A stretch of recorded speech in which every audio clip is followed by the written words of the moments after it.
నిన్న అక్కడ రేవంత్ రెడ్డి గారి నాయకత్వంలో గాంధీ భవన్లోనో ఎక్కడనో కాంగ్రెస్ వాళ్ళ మీటింగ్ జరిగింది. మరి మీరు టీవీలో పేపర్లో చూడొచ్చు. ఢిల్లీకి వెళ్ళి కొత్త ఇన్ఛార్జ్ గారు వచ్చిండ్రు, వారికి స్వాగతం పలుకుతూ కాంగ్రెస్ వాళ్ళు సమావేశం పెట్టిండ్రు. అందులో 3 ఆనిముత్యాలు లాంటి మాటలు నేను చూసిన. 3 ఆనిముత్యాలు, 1 కాదు 2 కాదు 3. ఒకటి రేవంత్ రెడ్డి గారు సెలవిచ్చిండ్రు, ఏమని? మంచి మైకులలో చెప్పాలి, చెడు చెవులో చెప్పాలి అన్నాడు. నేను రేవంత్ రెడ్డి గారికి చెప్పేది ఏంటంటే, మంచి మైకులో చెబుదామంటే ఫస్ట్ నువ్వు చేసిన మంచి అయితే ఏం లేదు, రెండోది మైకులో చెబుదామంటే కరెంట్ కట్ అవుతుంది. ఏం చేయాలి మరి? మంచి ఆడికెళ్ళి చెప్పాలి, మనం చేసింది ఉంటేనేమో చెప్తే అందుకుంటుంది. ఇక చెడు చెవులలో చెప్పుడు మొదలు పెడితే రేవంత్ రెడ్డి గారు, నువ్వు చేసిన చెడు హైడ్రా బాధితుల నుంచి మొదలు పెడితే, భూముల మీద నువ్వు చేస్తున్న దౌర్జన్యాల నుంచి మొదలు పెడితే, ఇవాళ ఆర్ఆర్ ట్యాక్స్ నుంచి మొదలు పెడితే, నీ అవినీతి వల్ల ఇవాళ కుప్పగూలిన శ్రీశైలం సొరంగం నుంచి మొదలు పెడితే, మొన్ననే కొట్టుకపోయిన పెద్దవాగు నుంచి మొదలు పెడితే, లెక్కలేదు మునిగిన వట్టెం పంప్ హౌస్ నుంచి మొదలు పెడితే, చెడు ఎప్పుడు స్టార్ట్ చేస్తే నీ చెవిలా రక్తం గారుతుంది, యాది పెట్టుకోని చెప్తున్నాను నేను.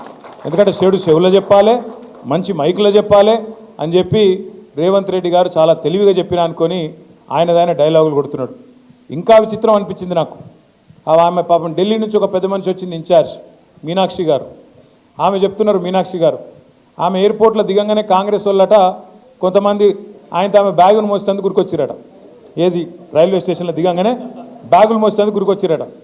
చాలా తప్పు, మీరు బ్యాగులు మోయొద్దు, బ్యాగులు మోసి మీ ఆత్మగౌరవాన్ని దెబ్బతీసుకోవద్దు అంటుంది.